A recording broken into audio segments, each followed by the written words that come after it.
Good evening and welcome to ITV News. This is Monday night's calendar. Hello, good evening. Here are tonight's main stories.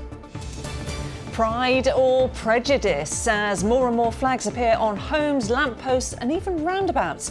We visit York to ask, is it patriotic or provocative? Of course you'll have isolated incidents. We're a country of 68 million people, if not more. I don't think it's being used for racism. The flag shouldn't be weaponised. I feel like they're trying to turn it into a symbol of you're not welcome. Also tonight, people power. Hundreds are expected at a public meeting over controversial plans for a huge solar project in South Yorkshire. I'm live here at the centre of what will be a 3,500 acre development, and I'll be talking to some of the people who want to see the scheme stopped. On a roll, how Generation X are lacing up their boots once again to kickstart a surge in skating. And what does this week's weather have in store? I will of course have your forecast for the next few days and a few of your photos from yesterday evening's lunar eclipse. All the detail a little later on. First tonight, a York MP says national flags being put up on lampposts and other public places across the city are fuelling community tensions and they should be taken down. Yes, the independent MP Rachel Maskell says that the growing number of St George's crosses and Union flags cropping up on roadsides is creating divisions. We'll hear from her in a moment, but first, Katie Oscroft has been speaking to one man who's been behind a campaign to raise the flag in York and who says it has nothing to do with racism. Flying high above this part of York, the St George's Cross is seen as a symbol of pride and patriotism, but also a sign of provocation. Joseph Moulton says his group raised money to put them up and their actions were supported. Just on that one day we had probably 50 plus people pull over in the car, ask to get involved, say they loved what we were doing, and we're like, hang on, we haven't really seen the community in York come together like this before. Your timing comes when there are protests against asylum seekers in hotels and the flag is very, very prominent there. For that reason alone, is this not inflammatory at the moment? I don't see why the national flag would be inflammatory. I think that really you should be looking more at kind of what Westminster's doing and why has the national flag become a symbol of resistance to the policy making that we've seen in the last 10 years. But Mothin Ali, who's a Green councillor in Leeds, says his family were racially abused whilst enjoying a break in Norfolk. He believes that those shouting insults felt empowered by the rhetoric around flags. The flag shouldn't be weaponised. I feel like they're trying to turn it into a symbol of you're not welcome. When I was growing up, this sort of thing was regular. It went through a really nice period where where I felt we'd got over this kind of explicit kind of overt racism, but it's horrible to see it rearing its ugly head again, where people feel confident enough to do that sort of thing during the day, in broad daylight, in front of people without fearing being challenged. Back in York, these additions to the landscape have divided opinion. I don't mind if they're up for the right reasons, just if it's for the wrong reasons, I don't really agree with it. I do feel that there's an undertone of the wrong reasons, so I think it should all be quite nice and inclusive. I don't mind the flags at all. Obviously, I'm British. But anti-racist groups say they're worried about why the flags have gone up. The context at the moment where there's demonstrations outside hotels where people are draping themselves in Union flags and St George crosses and saying that refugees aren't welcome, that's the context where these flags have gone up. York Council says it won't take down the flags, which are now a common sight in many parts of our region. Of course you'll have isolated incidents. We're a country of 68 million people, if not more. I don't think it's being used for racism. As flags continue to go up, the debate over why they are there continues. Well, Katie joins us live from Westminster now. Good evening, Katie. This has become quite a political hot potato in recent weeks, hasn't it? It certainly has, Lara. The flying of flags was much talked about and celebrated at the first of the political party conferences when Reform met over the weekend, but it's an issue which has left some politicians and councillors wondering how to play it.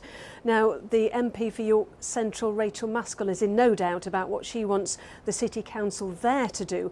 She says leaving the flags up is fuelling a rise in hate crime. Well, my mailbag is full from people just saying, please take them down. We've sadly seen altercations in the community. That's escalated and raised hate being painted on sides of buildings. And that's why the council absolutely should apply the law, which says unless you have permissions, then you can't attach signs and symbols to public infrastructure on the highway. Well, the MP for York went on to say that she will raise this issue in Parliament, although she believes that council should act now and start taking the flags down. However, when this has happened in some parts of the country, they have removed them, there has been an angry reaction. In fact, some were, a small amount were taken down in York, but promptly put back up again. Rachel Maskell, though, says that York is a human rights city. It's a city of sanctuary, that everyone is welcome, and she is concerned about the message that the flags send. Katie Oscroft, thank you very much, live from Westminster for us tonight. Next, a public meeting's being held in Doncaster tonight over controversial plans for a major solar farm project in South Yorkshire. The company behind the scheme says it will supply power to up to 250,000 homes. But protesters say the proposals, covering an area the size of around 800 football pitches, will ruin the landscape. Well, Fraser Maud is in Conisbrough for us this evening. Good evening, Fraser. It's fair to say this plan is facing major opposition. It is, yeah, lots of people throwing shade on it. 3,500 acres in total, 1,200 acres in this area where I am, just near Conisbrough. You can see Conisbrough Castle there in the distance. It's greenbelt land. There's a Roman villa that was discovered not too long ago just over the hill there. That's now been recognised by Historic England. You can have a chat with Billy Collins, retired farmer. You used to farm this land. You live right in the middle of what will be a solar farm if it goes ahead. What's the problem? Well, definitely, as you just said, I'm going to be living in the middle of it. And there's going to be fenced all round, all these solar panels. I've lived here all my life. I was born here, worked these fields, and I've retired here now. And I wanted a peaceful retirement, but that's all going to be gone. And this land is historically important. It is connected to the castle. It's the ancient deer park. And as you say, we discovered the Roman villa. That was discovered in 1986 by accident. How much more is under this land that's never been investigated? So lots of heritage, lots of history, lots of people worried about this. Jonathan Holdsworth, after the first consultation, the companies say that Green Nations say that they've reduced the size of it by 25%, but you're not convinced? No, it's just a box-ticking exercise. The perimeter of the development hasn't changed, so there'll be the fences going round it all just the same as what it was before. So they've opened up different areas, just saying that's the green areas they're putting in, but really it's the same size development. Still the same size. Yes. Philip Knight from Save Our Greenbelt Conisbrough Parks. What do you hope by holding these meetings and gathering support against a scheme like you have? Well, despite the legislation which is designed to sort of push and brush aside public opinion, we have formed an opposition group and we've got strong opposition against it. And we're united in that, and this is the second public meeting that we're having tonight. And, you know, political persuasion in the area, we've got backing of local councillors, and that is really getting behind our campaign. OK, good luck for tonight. They're expecting at least 300 or 400 people there tonight. Just a note from Green Nation, they say during the second public consultation they will provide more information about what the scheme will be. They say they are aware of the Roman villa and will put offsets in place to surround that. So the meeting tonight, 7 p.m, Conisbrough Community Ivanhoe Centre, for anyone who wants to come along and see how they can object to the scheme. OK, Fraser Maud live in Conisbrough for us. Thank you. Some more news, and West Yorkshire Police have released dramatic footage of officers deliberately using cars to ram suspected criminals. The dashcam footage shows the so-called proactive intercept team stopping suspects on the roads. The force says they've made almost 3,000 arrests and seized more than £32 million worth of drugs over the last 5 years. As well as targeting drug dealers, they've stopped stolen vehicles and suspected sex offenders. Two Olympic cyclists are riding from Harrogate to Westminster to raise awareness about regional cancer inequalities. Charlie and Harry Tanfield lost their mother to the disease in 2019. They're supporting a Yorkshire cancer research campaign to improve prevention, diagnosis and treatment. They stopped in Sheffield en route and say they want the government to properly consider Yorkshire in its upcoming National Cancer Plan. It needs to be equal, and for us in the region, it's disproportionately funded in Yorkshire as compared to the national level. So we would like it all to be level, and it shouldn't matter which region you're from in the country, which depends on the level of treatment or care or detection, early detection opportunities that there are. Good luck to Charlie and Harry. Did you see all that rain just a few moments ago before we came into the studio, Laura? Oh, it was shocking. I hope nobody out there got caught in it. Well, I'm sure some people would have done it. It was quite a downpour, Kerry. Literally all or nothing. And it was a little bit like that over the weekend, wasn't it? Saturday was nice. We had the warm sunshine, and then Sunday, yeah, you got the showers, so really all or nothing. But talking of sky high, it was the final installation over the weekend of the Bomber County Gateway near Norton Disney in Lincolnshire. Standing just off the A46, the almost life-size sculpture is designed to serve as a landmark to Bomber County and a memorial to Second World War RAF crews. The ambitious project, with huge community effort, has raised over £200,000. Certainly see that coming.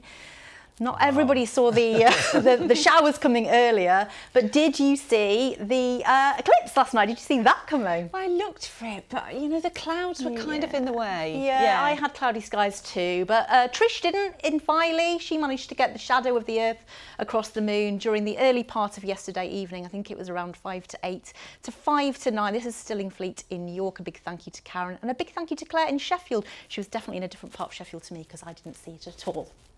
It's too cloudy. Just as well our viewers did, though. Absolutely. Thanks. Thank you so much. Yeah, thanks for sharing. Now, has anyone you know ever received a King's Honour? Well, I have a friend called Dave. He's got an MBE and then he was given an OBE. Was he so, really? Yes, that's for his voluntary work. Oh, right, OK. So he's not a celebrity necessarily? Sort of. Oh, OK then. Well, the King's Honours list is published twice a year and it often includes the names of very well-known people, lesser well-known people, like Dave maybe, and those who've been nominated for their good that they do in the community. Well, now the Honours Committee is wanting more of us to nominate worthy recipients. James Webster has been seeing what goes on behind the scenes of the awards process. Two pop stars at Windsor Castle earlier this summer. Leona Lewis collecting an OBE for services to music and charity. Mylene Class an MBE for campaigning on women's health. We often see household names celebrating such honours, but many others, less well known but equally as deserving, will share similar unforgettable moments.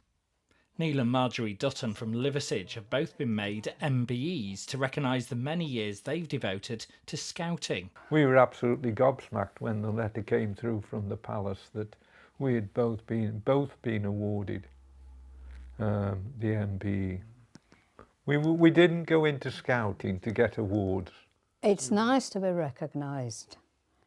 In the years that I've been in scouting, I don't think I really ever once thought of giving up or packing up or whatever. It was just the thing that I enjoyed doing.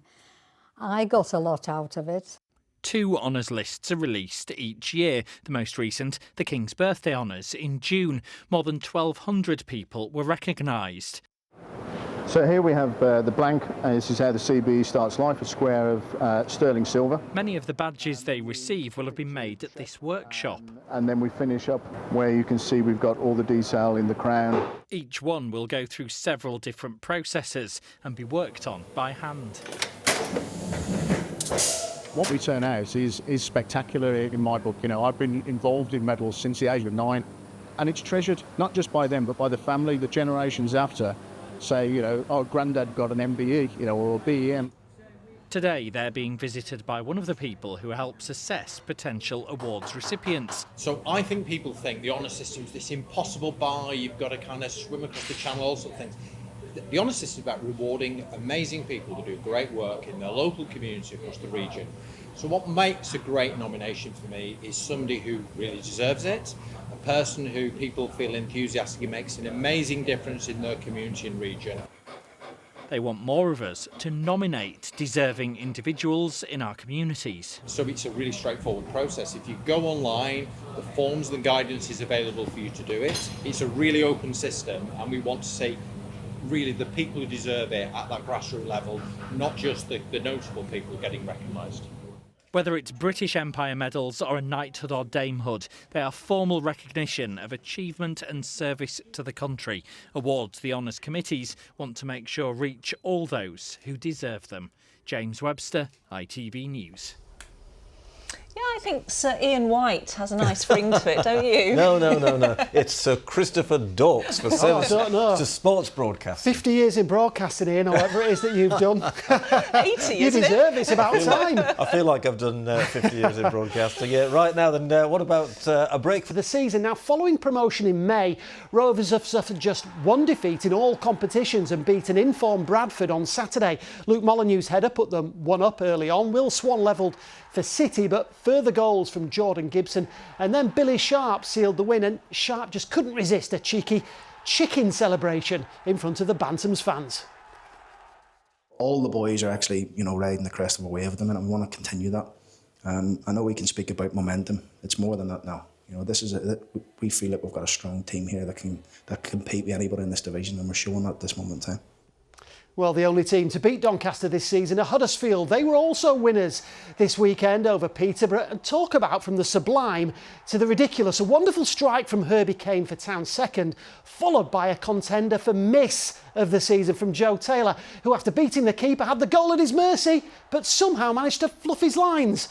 Although Taylor did make up for it later on, rolling in what proved to be the winner. Now that is one relieved man right there. Our only other winners were Rotherham, and boy did they need it. A first victory since the opening day, 1-0 over Exeter.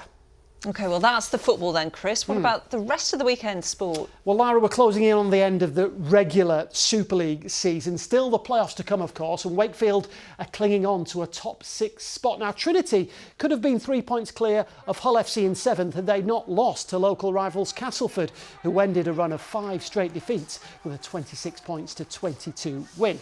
OK, switching codes to Rugby Union, and Keighley's Ellie Kildun is facing a race against time to be fit for England's World Cup semi-final. The current World Player of the Year banged her head on the turf and showed some symptoms of concussion in the Red Roses' final group game against Australia, which will definitely rule her out of next weekend's quarter-final with Scotland, and depending on how she recovers, potentially the semi-final a week later. And finally from me, mixed fortunes for two of our region's boxers over the weekend. York's 18-year-old heavyweight Leo Atang made light work of his opponent with a first-round stoppage in only his second professional fight, whereas Jack Bateson from Leeds suffered just his second career defeat, beaten to the vacant WBC international featherweight title by Michael Conlon in Dublin, although Conlon trains in Sheffield, so I think we can claim that as a title for ourselves, can't we? Why not? Always try to anyway. Yeah, thanks, Chris. You're welcome. Brilliant. That's your lot. Thank you. We'll claim now, anything. finally, from the boxing ring to the roller rink, Lara, and the resurgence of skating as a big night out. Yeah, well, listen up to this, because a club in Leeds says that it's had to open up in a new space to cater for extra demand and Gen Xers. That's the likes of you and me, you know. Really? Yeah, look it up. Look it up after the programme. They're said to be behind the surge in popularity. Helen Steele went along to find out more.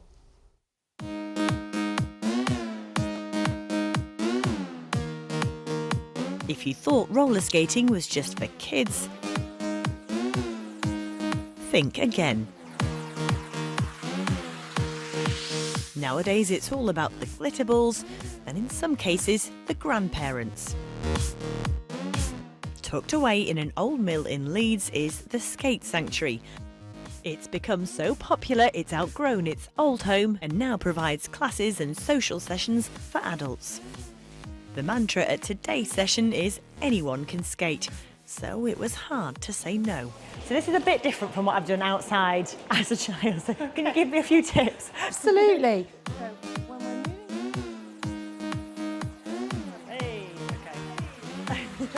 So now that I'm slightly steadier, not good by any means, just tell me a bit more about kind of how popular roller skating is becoming.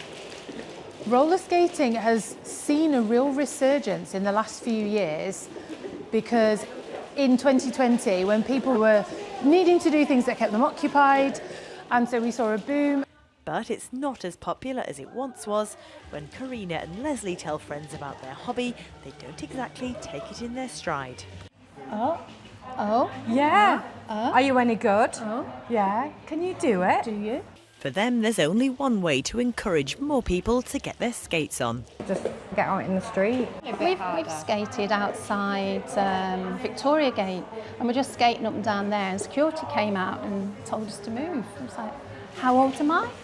55, and I've just been banned. It wasn't always like this.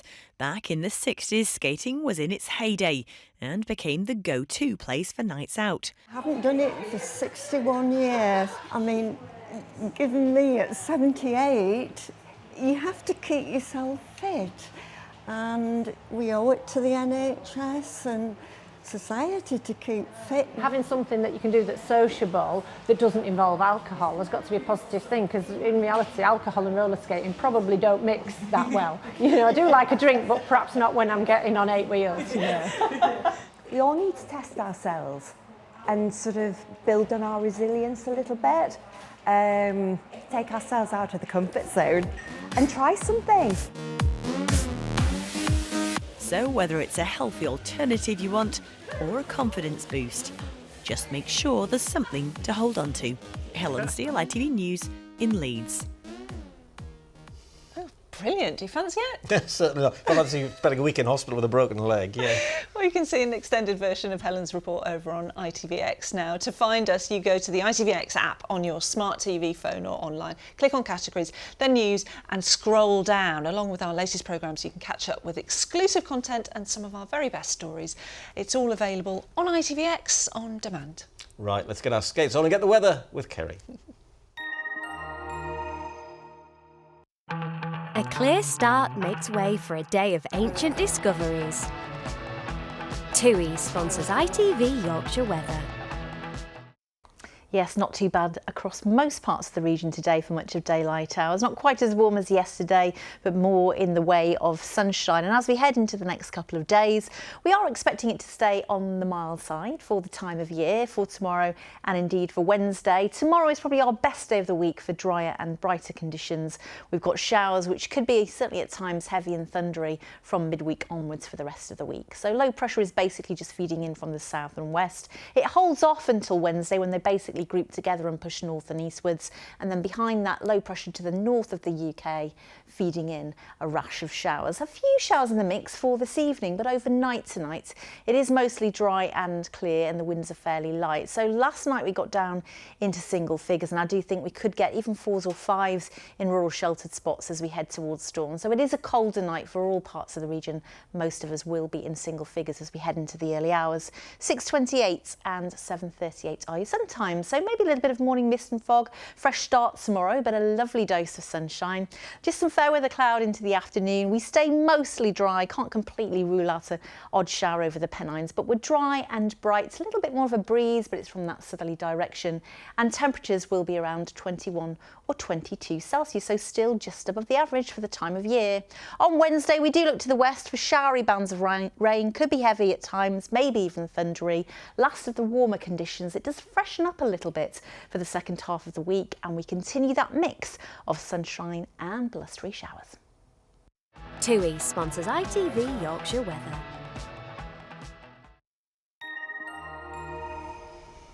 Oh, what's behind you? Oh yeah, just a little selection of those lunar eclipse photos. A big thank you, weatherphotos at itv.com for sure. Yeah, we always like to get your pictures. That's it from us for tonight. We hope you'll join us again tomorrow. For now, from us all, good night. Bye-bye. Bye.